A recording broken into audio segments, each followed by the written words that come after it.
ஐயா, சுவாமி சமாதிக்கு அப்புறம் சாமி கூட இருந்தவங்க, அவ்வளோ பக்தியா இருந்தவங்கலாம், சுவாமி ஸ்தூலமா இல்லன்றதுனால, அவர் சமாதிக்கு அப்புறம் எனக்கு ஒரு ஸ்தூலமா ஒரு குரு வேணும்னு சொல்லிட்டு, வேற ஒரு குருவ நாடி போயிட்டாங்க. இவங்கலாம் சுவாமி கிட்ட உண்மையா இல்லாதது தான் காரணமா? அப்படின்னு சொல்ல முடியாதுல்ல. அவங்களுடைய தேவைகள் உண்மையானதா இருந்ததுன்னா, அவங்களுடைய நடுக்கங்கள், அவங்களுடைய பயங்கள், அவங்களுடைய துயரங்கள், அவங்களுடைய சிந்தனைகள் இதெல்லாம் அதுக்கு ஏதோ ஒரு வகையில அவங்களுக்கு சப்போர்ட் வேண்டியதுன்னா, சுவாமியே இன்னொரு ரூபத்துல அவங்களுக்கு வரலாம்ல. சுவாமியே அவங்களுக்கு இன்னொரு ரூபமா அருள் பாலிக்கலாம்ல. வரலாம்.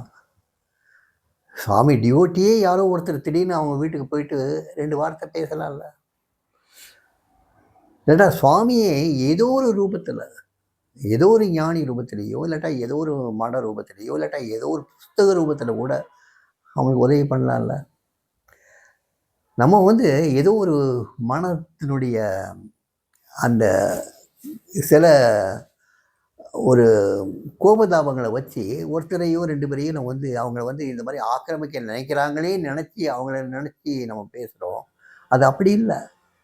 இவங்களுடைய தாபமும் இவங்களுடைய வேகமும் இவங்களுடைய துக்கமும் நிஜமான இருந்ததுன்னா, இவங்களுக்கு ஒரு ஆறுதலோ இல்லாட்ட இம்மிடியட்டாக ஒரு ரெமெடியோ இவங்களுக்கு உண்மையிலே தேவையாக இருந்ததுன்னா, சுவாமி ஏதோ ரூபத்தில் அவங்களுக்கு காட்சி கொடுப்பார். இல்லைன்னா அந்த ரூபத்தில் அவங்களுக்கு உபதேசமும் பண்ணுவார்.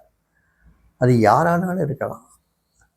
நான் ஒரு தடவை அண்ணாமலையார் கோயிலில் சாமி சமாதிக்கு அப்புறம் அபிஷேகம்லாம் பண்ணி முடிச்சுட்டு வந்தோம். இதில் அப்போ சுவாமி பற்றி நினைப்பு, ஏன்னா எங்களை அண்ணாமலையார் கோயிலுக்கு கூப்பிட்டு போகும்போதெல்லாம் சுவாமி அந்த முழுஸ்தானத்தில் உட்கார வச்சு எங்களை பாட சொல்லுவார். அங்கேயே ஒரு 1/2 மணி நேரம். அப்போல்லாம் கூட்டங்களே கிடையாது, கூட்டங்களே இருக்காது. மூலஸ்தானத்துக்குள்ளே சாமி நாங்கள் எங்களை 3-4 பேரை கூப்பிட்டு போவார். 4 பேரும் உட்காந்துருப்போம். பாட சொல்லுவார், பாடுவோம். சிவபுராணம் பாடுவோம்னு என்னென்னமோ பாடுவோம். பாடிட்டு வெளியே வந்துடுவோம். வந்தவுடனே அங்கே அந்த பிரசாத கடையில் பிரசாதம் வாங்கி சாப்பிடுவோம். புளியோதரையை ஏதோ வாங்கி சாப்பிடுவோம். இதெல்லாம் எனக்கு அன்றைக்கி ஞாபகத்துக்கு வருது. அன்றைக்கி நாங்கள் அபிஷேகம் இதெல்லாம் பண்ணியிருந்ததுனால சுவாமி ஞாபகமாக அந்த அபிஷேகம்லாம் பண்ணிக்கிட்டு இருந்தோம் நாங்கள். இப்போ தான் அந்த கூட்டத்துக்கு நாங்கள் போகிறதில்ல. எங்களுக்கு ஒரு கட்டளையும் உண்டு. ஆனால் இப்போ நாங்கள் போகிறதே கிடையாது. ஏன்னா போகிற அளவுக்கு அங்கே கூட்டம் அவ்வளோ அளவாகிறதுனால போகிறதில்ல. அந்த சமயத்தில் நாங்கள் பக்கெட் நிறைய ஒரு 3-4 பேர் போயிருந்தோம். ஒரு பக்கெட்டில் சக்கரை பொங்கல் இருக்குது, இன்னொரு பக்கெட்டில் பார்த்திங்கன்னா புளியோதரை இருக்குது, இன்னொரு பக்கெட்டில் லெமன் ரைஸ் இருக்குது. இந்த 3 பக்கெட்டையும் சுமந்துட்டு வந்துக்கிட்டு இருக்கோம். அப்போ திடீர்னு ஒரு தேஜஸ்வியான ஒரு சாது வராரு. எனக்கு கொஞ்சம் கூட அப்படின்னு கேட்குறாரு. சாமி வீடு இந்த பக்கத்தில் தான் சாமி இருக்குது. நாங்கள் திருமஞ்சன கோபுரம் வழியாக வந்துட்டோம். அப்போ எங்கள் வீடு திருமஞ்சன கோபுரம் பக்கத்தில் தான் இருக்குது. திருவள்ளுவர் தெருவில் முதல் வீடு எங்கள் வீடு. ஸோ அங்கே வந்துங்க சாமி, நாங்கள் இப்போ இங்கே பாத்திரங்கள் எதுவுமே இல்லை சாமி. நீங்கள் அங்கே வந்துட்டிங்கன்னா அங்கேயே உங்களுக்கு ஒரு இலையை போட்டு உங்களுக்கு பரிமாறிடுவேன் சாமி. அங்கே வாங்க சாமிங்கிறேன். இப்போ கூட அப்படிங்கிறாரு. எங்கள் கூட ஒரு அம்மா, அந்த அம்மா பேர் லட்சுமி அம்மா. உடனே அங்கே இருந்தாங்க. அந்த பக்கெட்டை ஒன்று திறந்தாங்க. திறந்துட்டு முதல்ல சக்கரை பொங்கல் வந்தது. சக்கரை பொங்கலை அவங்க கையால் எடுத்தாங்க. எடுத்து இந்தாங்க சாமின்னு கொடுத்தாங்க. அதை வாங்கினார். அப்படியே சாப்பிட்டாரு. அடுத்து புளியோதரை எடுத்தாங்க, கையில் வச்சாங்க, அப்படியே சாப்பிட்டாரு. அடுத்து லெமன் ரைஸை எடுத்தாங்க, அப்படியே கொடுத்தாங்க, அதையும் அப்படியே சாப்பிட்டாரு. சாப்பிட்டு நல்லா இருந்ததுமா ஐயா, நல்லா இருந்தது ஐயா அப்படின்னு சொல்லிட்டு தன்னுடைய வஸ்திரத்திலே அந்த கையை தொடச்சிட்டு அப்படி போனார். காணோம். போனது தெரிஞ்சுது, ஆனால் மறுபடியும் அந்த ரூபம் தெரியல. காணோம்.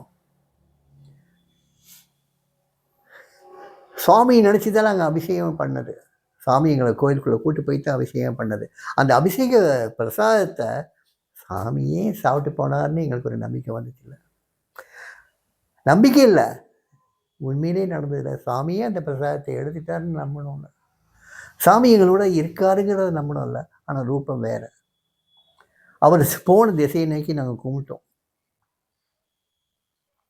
அதில் இன்னும் பெரிய வேடிக்கை, அந்த சமயத்தில் நாங்கள் இதெல்லாம் மனசுக்குள்ளே நினச்சிட்டு இருக்கோம். எங்கள் கூட சாமியை பார்த்த பொண்ணு தான், அதே ஊரை சேர்ந்த பொண்ணு தான், அந்த வீட்டு மருமகா. அது சொல்லுது, அங்கிள் பார்த்தீங்களா உங்கள் சாமி வாங்கி பிரசாதம் சாப்பிட்டு போகிறாரு பார்த்தீங்களா அப்படின்னு சொன்ன உடனே, ஆக இந்த பொண்ணு கூட தெரிஞ்சிருக்கேன். எவ்வளோ சந்தோஷமாக இருந்தது. ஆக சுவாமினால் இன்னும் ரூபம் எடுத்தது வந்து நமக்கு வந்து ஒரு ஆசீர்வாதம் பண்ண மாட்டார்னு நீங்கள் சொல்லாதீங்க. கண்டிப்பாக பண்ணுவார். எந்த ரூபத்திலேயாவது வந்து பண்ணுவார். எந்த ரூபத்திலேயாவது வந்து பண்ணுவார். நமக்கு எப்பெல்லாம் நமக்கு வந்து அனுகிரகம் வேண்டியிருக்கோ, அப்பெல்லாம் வந்து ஏதோ ஒரு ரூபத்தில் வந்து அனுகிரகம் பண்ணிட்டு போவார். அதுக்கு தேவை ஏற்பட்டா. ஆனா, என்னைக்கு நமக்குள்ள பிரதிஷ்டை பண்ணிக்கிட்டோமோ அவர, உள்ள இருக்க சிக்குன்னு பிடிச்சுக்கிட்டோமோ, அன்னைக்கு அந்த தேவைகளே அவருக்கு ஏற்படாது. ஏன்னா, உள்ளே இருந்து சகல காரியத்தையும் கவனிச்சுக்குவார்ல. உள்ளே இருந்து சகல காரியத்தையும் கவனிச்சுக்குவார். அத கொஞ்சம் கொஞ்சமா, கொஞ்சம் கொஞ்சமா அந்த ஒரு சக்தியை குடுக்குறதும் சுவாமி தான். அதனால சுவாமி எந்த ரூபத்திலேயும் வருவார். எந்த ரூபத்திலேயும் வந்து அனுக்கிரகம் பண்ணுவார். அத சாமின்னு நீங்க நினைக்கணும். அவர சாமின்னு நீங்க நினைக்காம, அது தனி என்டிட்டி, அவர் பாத தனி, அவர்ட்ட போய் சாமி பத்தி பேசக்கூடாது.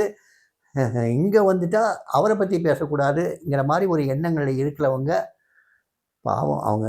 வேற என்ன சொல்ல அவங்கள பத்தி? ரொம்ப பாவம்.